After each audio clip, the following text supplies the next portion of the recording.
most of the time, if you're like most of us, then you are hypnotized. You're entranced by your habits and your narrative of yourself, and you don't question it too deeply.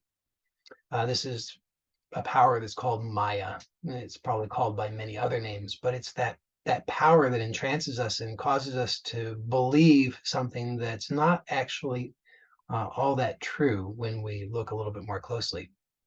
So it's very powerful to question that because it brings us closer to who we really are. So just notice who you habitually think of yourself as being. And you'll probably notice that it's your name, it's your status, it's your problems, it's your achievements, it's your past, it's your relationships, it's your titles, your career, all of these kinds of things, right? This is what you normally think of yourself as being. And when you do that, of course, then you're hypnotizing yourself. So that's the secret, is that this power of Maya, it's your own power. You're using it all the time, hypnotizing yourself. All hypnosis is self-hypnosis. And that means that you alone have the ability to wake yourself up. And you can do that right now by noticing that actually there's something that is um, not what you habitually think of yourself as being, and that something is what's aware right now. That something is what's actually hearing right now. That something is what's present right now. Notice that that something, which is hearing and aware and present, it's invisible. It doesn't have a name. It doesn't have a story. No label can attach to it. No actions can have any effect on it. It always remains independent. So notice also that this, even though it doesn't have a name, we could call it by a name such as consciousness. It's not that name, but it's sometimes helpful just to have a word to refer to it.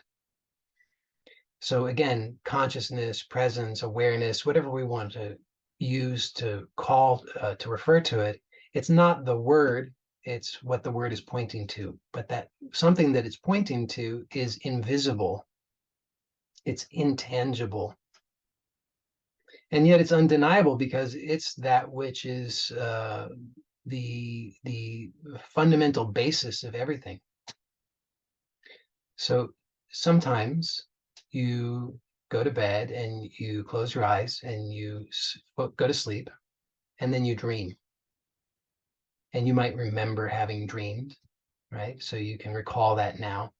And you can notice that when you dream, that in those dreams you are hypnotized, just like you're hypnotized now, into believing that you're some thing, some character, some story, some narrative, some situation, some problems, some achievement, some circumstance.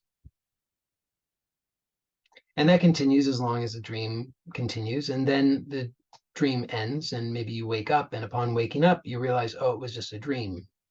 Now, that dream was only consciousness. Hopefully, you can agree to that, right? You can see the truth of that. Because when you wake up, what happens to the dream? It disappears. It goes back into consciousness, the consciousness that you are, the dreamer. And you can see that the dreamer and the dream were always one. The dream was never something independent. It was always one with the dreamer. The dreamer is the precondition. The dreamer is the independent reality upon which the dream depends. You can't have a dream without a dreamer. Now, presently, you remain that same dreamer, that dreamer which is intangible, invisible, that dreamer which I'm using the word consciousness to refer to. Notice that that's true. All of this is happening in your consciousness, in your awareness, in you as the dreamer, the perceiver, the one who is aware. And notice that the real you, this independent you, this awareness, consciousness, dreamer, is invisible, intangible. Notice that the self that you normally identify with, the body, the mind, the narrative, the problems, the successes, the achievements, the relationships, all the rest of it, is also appearing in this consciousness. It's not constant. It comes and goes. There are times even during the waking state when you forget about yourself and then you remember yourself. Now, if you can forget about yourself, can that really be you? And if you can also notice that this character, even if you were to insist that the waking state character remains constant in the waking state, which it doesn't, but even if you were to insist that, you at least would have to admit that it disappears in the dream state. And even if you were to insist it remained in the dream state, which is ludicrous, but even if you did, you'd have to at least admit that it disappears in the deep sleep dreamless state.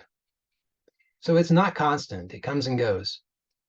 You, as formless awareness, invisible consciousness, intangible presence, you are the only thing that's constant. All of this is coming and going in you. Deep sleep comes and goes in you, dreams come and go in you, the waking state comes and goes in you. All of that is coming and going in you. So you are that which is continuous, constant, eternal. It has to be. It just absolutely has to be. There's no way that you could be that which is coming and going. Not a possibility, because you know that you're always here. You're the one who's aware of all the comings and goings. All the comings and goings register in the awareness that you are. And that means that all of it is none other than the consciousness that you are. All of this is actually invisible, intangible consciousness. Only that, nothing other than that. That's what all of this is. Which means that actually you have complete command and power here. There is nothing here that is independent of you. Now, here's the question. Somewhat rhetorical, but you can answer it for yourself nonetheless. Do you exercise that power consciously and with confidence? And you'd have to answer no, at least conditionally no, right? Because you don't exercise it completely with confidence. You might exercise it in some domains of your life. You might have some areas in which you feel you are competent, hopefully. But there are some domains of your life in which you do not experience confidence. So you're not exercising your power with conscious awareness. You're not exercising your power with confidence and competence. But you can. You can. It's possible. In fact, it's a requirement. It's how you graduate. So here's the thing. A lot of the time, we throw our arms up and we say, well, I don't know what's going on. I don't know why I'm here. I don't know what the point is. But actually, I'm going to tell you what the point is. The point is to know who you are and to exercise your powers. The two go together. It's not enough just to theoretically know who you are. Anybody who can read or listen can know the answer. You've already heard the correct answer. The correct answer is that you are consciousness. You already know that answer. That's not enough. You might say, well, I've had an experience of it in meditation, or I've had a spontaneous experience of it. Not enough. You have to tell the truth about it. That's not enough. It's great, it's helpful, it's a very useful pointer, but it's not enough. You have to have that knowledge at all levels. The knowledge has to be fully realized. It's not enough that you've heard it. It's not enough that you've tasted it. You have to know it always, in all ways. And what that means, practically speaking, is that you have to know what your powers are and you have to be able to exercise your powers. Not only do you have to be able to, you must actually exercise them in order to have that confidence and competence. Because until you do so, just notice the truth of this. Until you are able to confidently, competently exercise your powers as consciousness, which has complete domain here over everything, until that point, you will remain fearful. Please reflect on that and see the truth of it. As long as you do not have confident, competent command over your powers, which are complete creative control, until you have that, you will remain fearful. Please see the truth of that. I'm emphasizing it because it's so crucial. Because otherwise what happens is this notion that, oh, I should be able to exercise my powers seems somewhat fanciful or perhaps egotistical. And certainly it can sometimes emanate from that kind of egotistical desire. And it does oftentimes. But that does not mean that always it is egotistical. Very, very, very important. Exercising your God-given powers, your creative powers, complete creative control over your experience, period. No exception. Until you exercise that competently and confidently and completely, you will continue to have doubts about who you are. You will continue to succumb to the false belief that you are something separate, which means you will feel insecure, which means you will be reactive, which means that you will be spooking yourself.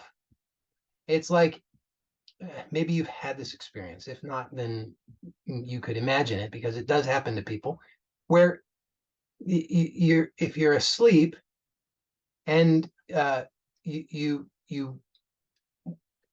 having some kind of dream where you feel like you're being suffocated or something, and then you wake up only to find that you're doing this. You're doing it to yourself, but out of delusion, out of this hypnotic power of Maya, you believe that it's being done to you, right? Very, very important. If you are not completely aware consciously of who you are and your powers, and able to exercise those powers completely with confidence and competence, then you will spook yourself, because something will be happening outside of your conscious awareness. You're doing it, but you don't know you're doing it. And so you're going to superstitiously ascribe it to something apart from you, because you can't do otherwise. If something's happening and you cannot explain it, you're almost certain to ascribe it to some independent power that's doing it to you. If you believe that something outside of you is doing something to you, how are you going to feel? I've already answered that. You're going to feel insecure. You're going to feel fearful. Hopefully you can see what I'm pointing out here. That's why it's very spiritually correct to gain complete confidence and competence over your God-given powers, your creative powers, which are complete and total here. You should have, and I'm going to give you a key phrase here, calm command over your own experience. Can you imagine what that would be like? Calm command. Notice I'm not saying hysterical command. I'm not saying iron grip command.